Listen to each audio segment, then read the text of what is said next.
నాకు కనీసం ఒక 100 రోజుల సమయం కావాలి. ఆ 100 రోజుల సమయాన్ని మిమ్మల్ని ఇమ్మని నేను ఆర్థించడానికే నేను ఈరోజు మీ ముందుకు వచ్చాను. Welcome to ETV prime. తత్వం బోధపడిందా అని అంటున్నారు పవన్ కళ్యాణ్ గారిని ఉద్దేశించి రాజకీయ పరిశీలకులు. ఎందుకనంటే 100% స్ట్రైక్ రేట్ ఇచ్చారు, నాకు ఒక 100 days టైం ఇవ్వండి అని ఆయన ఉప్పాడ మత్స్యకారుల్ని అర్థించాల్సినటువంటి పరిస్థితి ఏర్పడింది. తాజాగా ఆయన పిఠాపురంలో జరిగినటువంటి ఒక సభలో ఉప్పాడ మత్స్యకారులను ఉద్దేశిస్తూ రాత్రికి రాత్రి సమస్యలు పరిష్కారం కావు, ఇప్పుడు ఈ కాలుష్యం పేరు చెప్పి కంపెనీలను మనం రాత్రికి రాత్రి వెళ్ళగొట్టేయలేము అని చెప్తూ నాకు ఒక 100 రోజుల సమయం కావాలి, 100 రోజుల సమయం మీరు ఇస్తారా, అభ్యర్థిస్తున్నాను, మిమ్మల్ని వేడుకుంటున్నాను అంటూ ఆయన చాలా అర్థింపుగా మాట్లాడారు. కానీ ఆయన మొహం మీదే నో మేము ఇవ్వం అని చేతులు ఊపి చాలా మంది చెప్పడంతో ఒకసారి అవాక్కయ్యారు ఆయన. దానికి నుంచి 100 రోజుల సమయం కావాలి.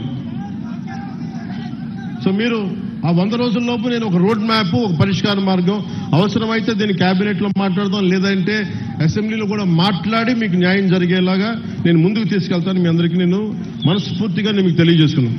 నాకు ఒక 100 రోజుల సమయం కావాలి, ఏం చేద్దాం చెప్పండి, అవునా కాదా? 100 రోజులు సమయం ఇస్తున్నారా? నాకు ఇస్తున్నారా? 100 రోజులు సమయం ఇస్తున్నారా లేదా నాకు చెప్పాలి.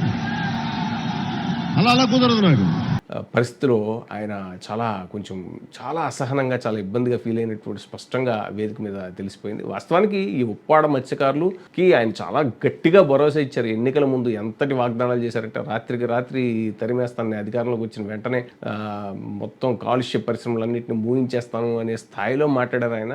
అదే ఇప్పుడు కూడా వాగ్దానాలు మనం ఇచ్చేటప్పుడు ఇదివరకుట్లా లేవు పరిస్థితులు. ఇప్పుడు జనాలు నిలదీసి అడిగేటువంటి రోజులు వచ్చింది. కానీ చాలా విచిత్రంగా ఆయన ఆ సమావేశం 9వ తారీఖు పెట్టుకోవడం అనేటువంటిది చాలా వ్యూహాత్మకంగా పెట్టారు. ఎందుకంటే ఒక పక్క జగన్మోహన్ రెడ్డి గారు అటు నర్సీపట్నం మెడికల్ కాలేజీ పర్యటనకి వెళ్తున్న సందర్భంగా దాన్ని నీరుగార్చే ప్రయత్నంగా ఆ పర్యటనని డైల్యూట్ చేయడం కోసం అని చెప్పేసి ఆయన చాలా వ్యూహాత్మకంగా నిన్న మత్స్యకారులతో ఆ సమావేశం పెట్టారు, ఆ బహిరంగ సభ.